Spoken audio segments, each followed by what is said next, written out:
রোগশোক থেকে বাঁচার জন্যে নবী করিম সাল্লাল্লাহু আলাইহি ওয়াসাল্লাম আমাদেরকে চমৎকার একটি দোয়া শিখিয়েছেন। যে কোনো ধরনের রোগ হতে পারে, জানা অজানা, হয়তো আপনি টেস্ট করিয়েছেন অথবা আপনি আতঙ্কিত আছেন যে এই রোগটা আমার হয়েছে কিনা।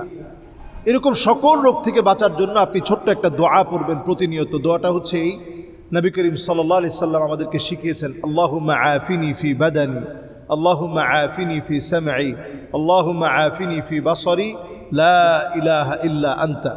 আবার বলছি, আল্লাহুম্মা আফিনি ফি বাদানি, আল্লাহুম্মা আফিনি ফি সামঈ, আল্লাহুম্মা আফিনি ফি বাসরি, লা ইলাহা ইল্লা আনতা। আবার বলছি, আল্লাহুম্মা আফিনি ফি বাদানি, আল্লাহুম্মা আফিনি ফি সামঈ, আল্লাহুম্মা আফিনি ফি বাসরি, লা ইলাহা ইল্লা আনতা। এই দোয়াগুলো আমরা পড়ার চেষ্টা করব প্রতিনিয়ত। আল্লাহ তাআলা যেন এই দোয়াগুলো পড়ার মাধ্যমে মাগরিব এরপরে 3 বার, ফজরের পরে 3 বার, এই দোয়াগুলো পড়ার মাধ্যমে ইনশাআল্লাহ আল্লাহ তাআলা আমার শরীরটা ভালো রাখবে।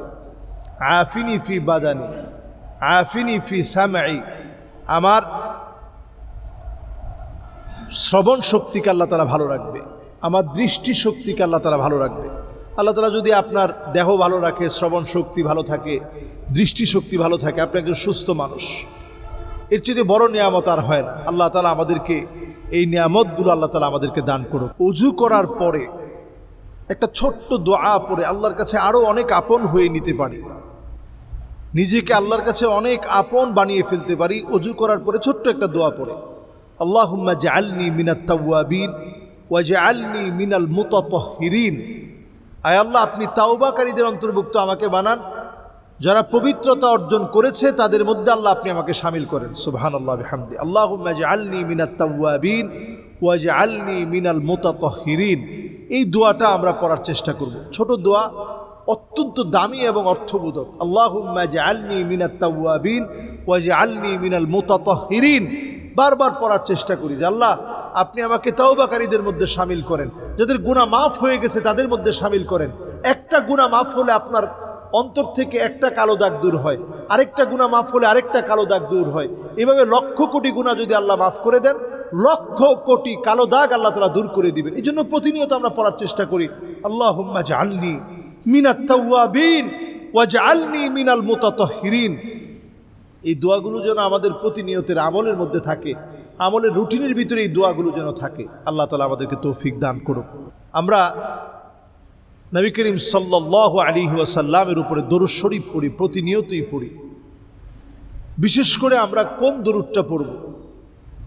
বিপদ মুসিবতে আমরা অনেক সময় নামাজ যেভাবে পড়ি, ইদা হাদাবাহুল আমর ফাসাল্লা, নবীজি কোনো বিপদে পড়লে 2 রাকাত নামাজ পড়তেন, আল্লাহ বিপদ কাটাই দিত।